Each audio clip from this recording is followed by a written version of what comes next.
सम्राट अशोक का नाम इतिहास में प्रसिद्ध है। उनके एक पुत्र का नाम कुणाल था। राजकुमार कुणाल बड़े नम्र, विनयी, आज्ञाकारी और पितृभक्त थे।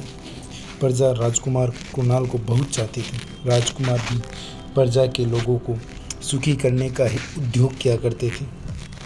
राजकुमार कुणाल की पत्नी कंचना भी पतिव्रता और सुशीला थी। सम्राट अशोक की छोटी रानी का नाम तिष्यरक्षिता था। सम्राट अपनी छोटी रानी को बहुत चाहते थे, किंतु उसका चरित्र अच्छा नहीं था। वह राजकुमार कुणाल की सुंदर आंखों पर मोहित हो गई थी।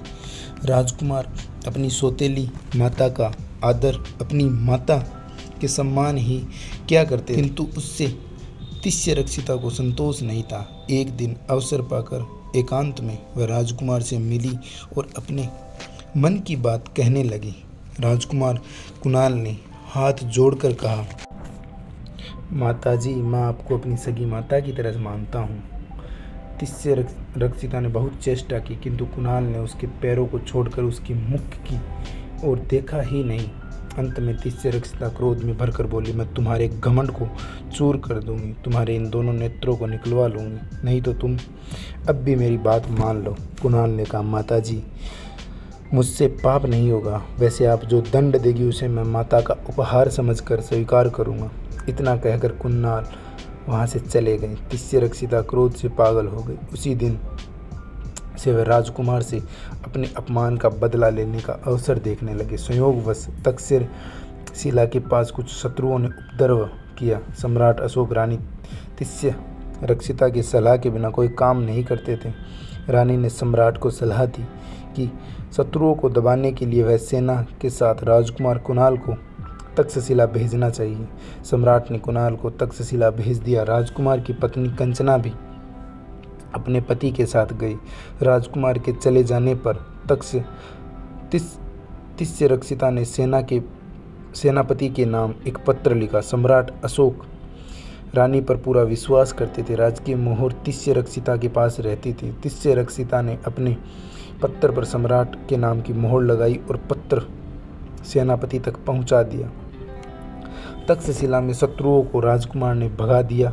वहां सभी लोग राजकुमार के व्यवहार से उनको देवता के समान मानने लगे।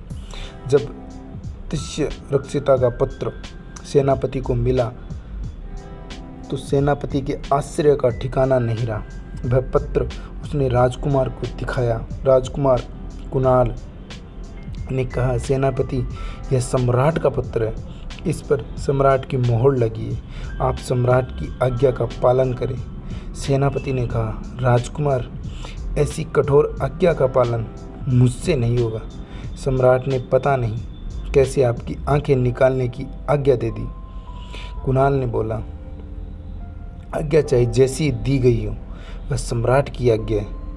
मुझे और आपको भी उसका पालन करना चाहिए। लेकिन सेनापति ने राजकुमार की आंखें फोड़ना स्वीकार नहीं किया। अंत में अपने पिता की आज्ञा का सम्मान करने के लिए राजकुमार कुणाल ने अपने हाथों अपने नेत्रों में लोहे की सूजे भोंक लिए। अंधे होकर राजकुमार कुणाल तक्षशिला से चल पड़े। उनके साथ केवल उनकी पतिव्रता पत्नी कंचना थी। वही अपने पति का हाथ पकड़कर आगे आगे चलती और उनकी सेवा करती। चक्रवर्ती सम्राट अशोक का पुत्र अपनी पत्नी के साथ साधारण भिखारी की भांति गांव-गांव भटक रहा था। राजकुमार बीणा बजाकर गीत गाते, इससे जो कुछ मिल जाता उससे उन दोनों का काम चलता था। भटकते भटकते कई वर्षों बाद वे पटना पहुंचे। रात को जब कुमार गा रहे थे, सम्राट ने उनका स्वर पहचान लिया। वह राजमहल से दौड़े कुणाल के पास गए।